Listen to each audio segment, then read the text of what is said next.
Today I'd like to talk just a bit about family stories and stories in general. I'd like to talk about the way I tricked myself into writing a personal history that has had great meaning to me and I believe my family.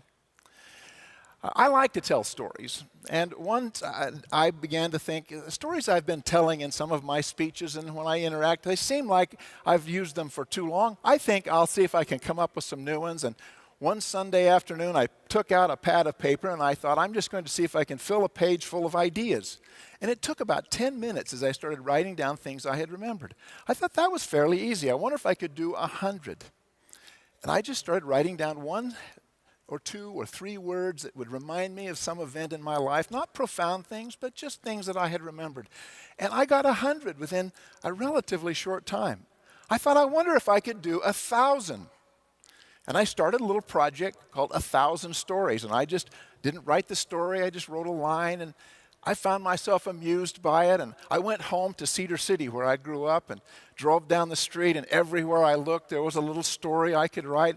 And before I knew it, I had 1,000 stories, or at least 1,000 storylines. And I put it aside, and a couple of months later, I got it out again and thought, I think I'll just group these into buckets and see if I can't at least put them into categories. And then I put it aside for a while, and then I saw a history that my great-great-great-grandmother had written that was 8 pages long, handwritten.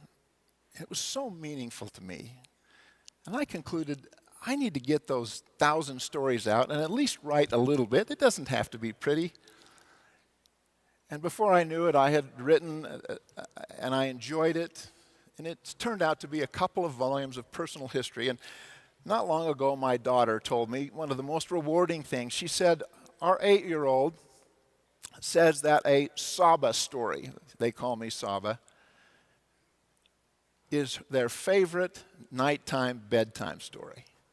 A meaningful thing to me, and I tricked myself into it.